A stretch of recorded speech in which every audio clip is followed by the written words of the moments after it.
Welcome to Time Photo Studio, a business establishment with a financial model that makes absolutely zero sense unless your side hustle is fracturing the laws of causality. We have two employees. First, there's Lu Guang, a white-haired stoic who looks like he calculates the optimal angle for pouring tea and definitely has a spreadsheet for his feelings. Then we have Cheng Xiaoxi, a black-haired chaos gremlin who wears his heart on his sleeve and possesses the impulse control of a golden retriever in a tennis ball factory. Their gig is simple. They enter photos. Lu Guang looks at a picture and sees everything that happened inside it for 12 hours. He's the GPS. Cheng Xiaoxi high-fives him, dives into the photo, possesses the photographer, and acts as the vehicle. He experiences the past, feels the emotions, and does the legwork. There are rules, of course, 3 of them. You have 12 hours, you do what Lu Guang says, and most importantly, rule number 3, you do not change the past. Naturally, because this is a story about time travel, that rule is going to get treated with the same respect a League of Legends player treats their teammates. We start with episode 1, which acts as the bait. It's a classic mission of the week setup. A client wants financial data from a corrupt gaming company to expose the CEO. Simple corporate espionage. Cheng Xiaoxi dives into the body of Emma, an overworked assistant who is being sexually harassed by her gross boss. 你说说看，要我做什么？我都按你要求都说了，怎么反而他还来劲了？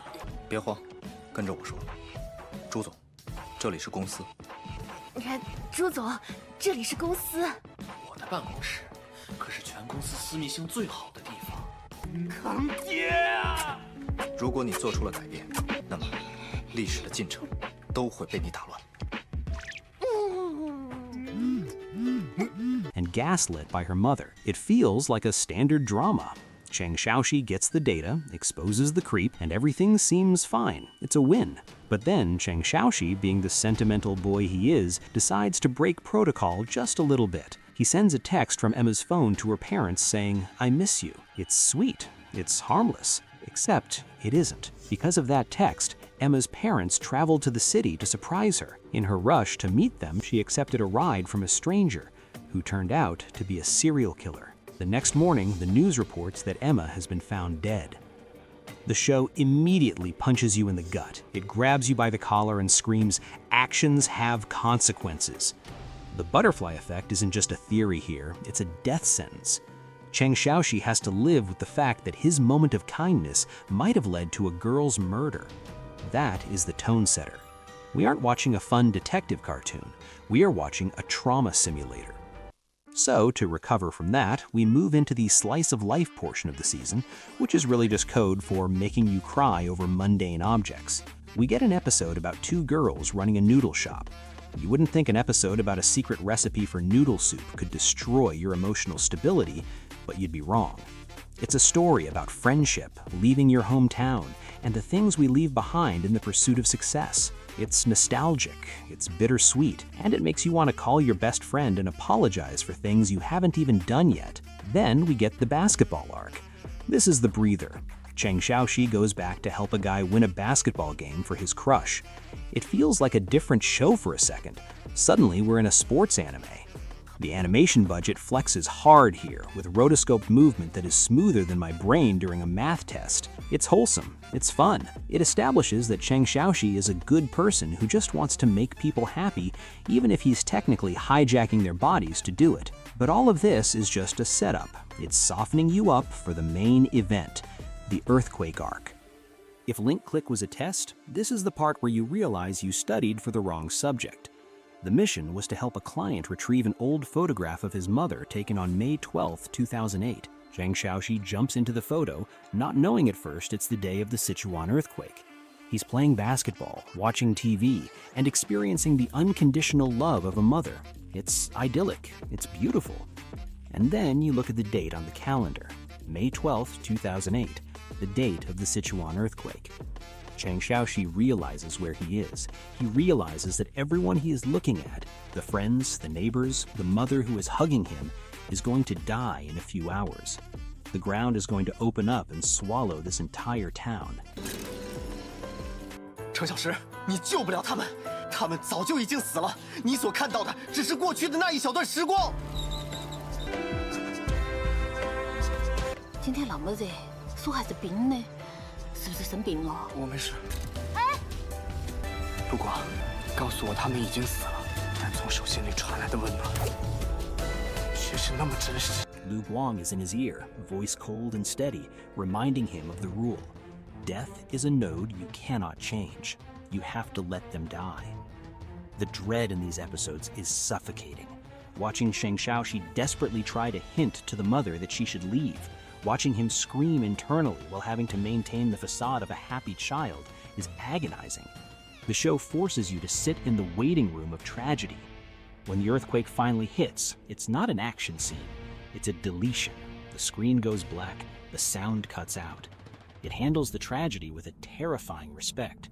It leaves Sheng Xiaoxi broken, and frankly, it leaves the audience staring at the wall, wondering why we watch things that hurt us. After the earthquake, things get weird. The episodic format starts to dissolve because we realize there's a background plot lurking in the shadows. Throughout the season, there have been hints of a serial killer. A mysterious figure is kidnapping women, and thanks to the Emma incident in episode 1, the police are now involved with the Time Photo Studio. Sheng Xiaoxi and Lu Guang start working with Captain Xiao, a police officer who looks like he hasn't slept since the 90s. They dive into photos to track down the killer. They narrow it down to a suspect named Liu Min.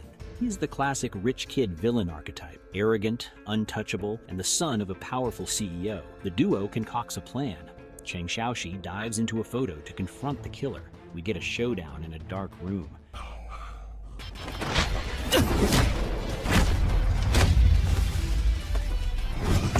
It's tense. We finally catch Liu Min. It feels like justice, but there's a snag. When they find the real Liu Min in the present, he's paralyzed from the waist down. He's in a wheelchair, so how is he kidnapping and fighting people in the photos? This is where the lore drops. It turns out Time Photo Studio isn't the only place with superpowers. There's someone else, someone who can possess bodies just like Sheng Xiaoxi, but instead of a high five, they possess you through touch.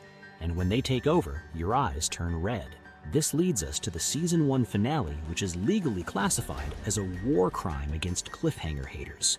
Liu Min is in the hospital, about to be interrogated. He's the loose end. He knows who the real friend with the powers is. But before he can talk, the paralyzed man stands up. His eyes glow red. The possession takes hold. He ruthlessly strangles himself to death to protect the secret. Meanwhile, back at the studio, Lu Guang is alone. He's processing photos, minding his own business. The door opens. It's Chao Ling, their landlord and best friend. She walks in, but the vibe is off. The music stops. The air leaves the room. Lu Guang turns around, sensing something is wrong. "Chao Ling?" he asks. She doesn't answer. She just walks up and stabs him, right in the gut. No hesitation, no monologue, just cold steel into the abdomen. Her eyes flare red. The voice that comes out of her mouth isn't hers. It's a distorted, mocking voice, the voice of the killer. "Let's play a game," the voice says. Sheng Xiaoxi returns to the present moment, popping back into his body, only to find the studio trashed and his best friend bleeding out on the floor. He screams. The screen cuts to black. That was the end of season 1. We were left with that image for 2 years. 2 years of wondering if the main character was dead. 2 years of pain. 乔玲，这是你上一局耍赖的惩罚。你到底是谁？游戏重新开始。 Welcome to Season 2. If Season 1 was a mystery drama, Season 2 is John Wick with magic. The genre shifts hard. We trade the slow burn emotional damage for high-octane anxiety and hand-to-hand combat. Lu Guang survives the stabbing, barely. He's in the hospital, recovering. But the dynamic has shifted. The enemy knows who they are. They are compromised. The Red Eyes killer is hunting them. We are introduced to the terrible trio of villains. First, there's Qian Jin, a corrupt lawyer with glasses. In anime law, if a guy wears glasses and a suit, he is calculating, evil, and probably has a torture dungeon. Then we have the twins, Li Tianchen and Li Tianxi. We learn that the Red Eye's ability is actually a team effort. The sister, Tianxi, acts as the eye, using photos to see memories and targets. The brother, Tianchen, acts as the hand, physically possessing and controlling bodies, which causes the red eyes. The plot of Season 2 is a chaotic game of cat and mouse. The villains want Cheng Xiaoxi. Why? Because they want his ability to travel back in time. They want to fix their own past, because of course, they have a tragic backstory. We get a deep dive into the twins' childhood, and it is bleak. Domestic violence, an alcoholic father, a mother trying to survive. One night, the father goes berserk. 太让我失望了，你太让我失望了！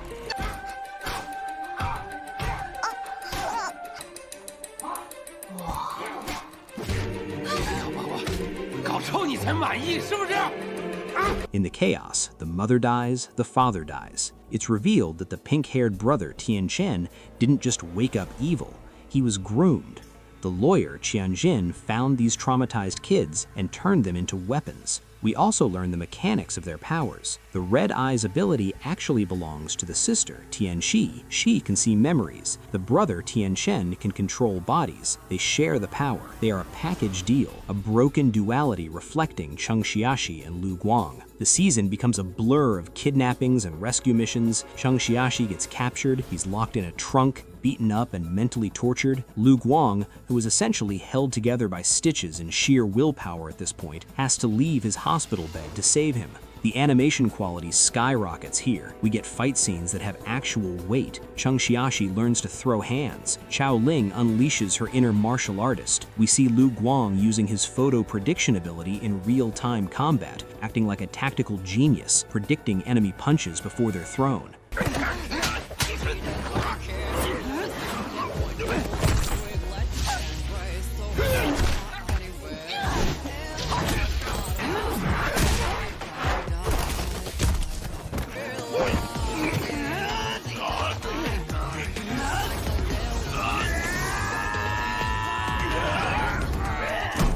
But the real meat of the season isn't the punching, it's the confusion.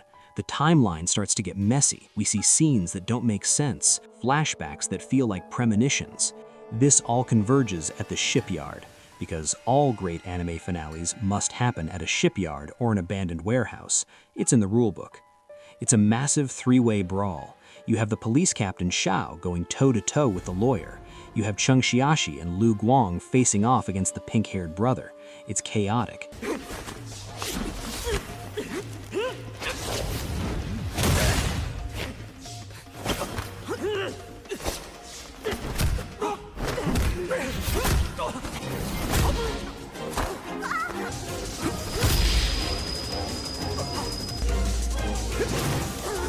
In the heat of the battle, the lawyer, realizing he's losing control of his pawns, decides to clean house. He shoots the sister, Tian Shi. Tian Shi is the tragic figure of the season. She never wanted to hurt anyone. As she lies dying, she makes a connection. She touches Chao Ling, and through her power, she transfers her memories. But she doesn't just transfer her own memories. She acts as a conduit. And this is the moment, the twist, the reveal that recontextualizes every single frame of the entire show. We see a montage, but it's not the past we know. We see Cheng Xiaoxi dying over and over again. We see him getting shot in the studio. We see him dying in the car crash. We see him exploding. And suddenly, everything makes sense. Why was Lu Guang so strict about the rules? Because he knows what happens when you break them. Why was he so cold? Because he's traumatized by grief. Why did he say death is an unchangeable node with such conviction during the earthquake arc? Because he has tried to change Cheng Xiaoxi's death and he has failed every single time. The irony is crushing. Lu Guang spent the entire first season lecturing Cheng Xiaoxi about not changing the past, while he himself is the biggest hypocrite in the universe, actively manipulating the entire timeline to save one person. He is fighting fate itself.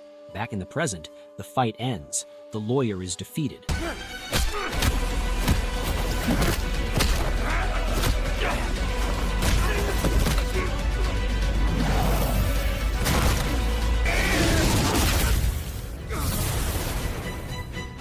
Pink-haired brother Tian Chen is broken by his sister's death and gets scooped up by a new mysterious fraction. But the emotional climax is between our two main duo. The battle is over, they are alive, but the secret is out. Xiaoxi looks at Lu Guang and he knows. He has seen the flashes. He knows that his life is borrowed time. He knows that he is the walking dead, kept alive only by his friend's suffering. It fundamentally changes their dynamic. Xiaoxi is no longer just the impulsive kid, he is the burden. And Lu Guang is no longer the mentor, he is the protector who is running out of options. And that brings us to the Yingdu chapter. Now, just when you think you're about to get answers about the future, the show hits the brakes and says, nope, we're going to the past. The Yingdu chapter, or Britain arc, is a prequel that takes us to London. Yingdu means British capital. It covers the duo's overseas trip and the mystery involving a stolen melody while also shedding light on their past. This is the origin story. We see a younger Chang Xiaoxi, who is basically a campus celebrity, playing basketball and singing in a band. We see Chao Ling as the supportive and slightly aggressive friend, and we see the arrival of the transfer student Lu Guang. If Season 1 was tragedy and Season 2 was action, Yingdu is a romance, metaphorically speaking. It's about the meet cute. It's brighter, softer, and deceptively happy. We watch them bond. We see Chang Xiaoxi getting into trouble, obviously, and Lu Guang silently bailing him out, obviously. We see them navigate a plot involving foreign students and a stolen melody. It feels low stakes compared to serial killers, but the context makes it heavy, because now we, the audience, know the truth. When we watch Lu Guang walk onto that basketball court and look at Chang Xiaoxi for the first time, we know it's not the first time for him. We know he searched for Chang Xiaoxi. We know that every interaction, every shared meal, every handshake is weighted with the knowledge of 1,000 failed timelines. The Yingdu chapter culminates in the formation of the Time Photo Studio. We see how they got the lease, we see them painting the walls, and most crucially, we see the first time they combine their powers, the first high five.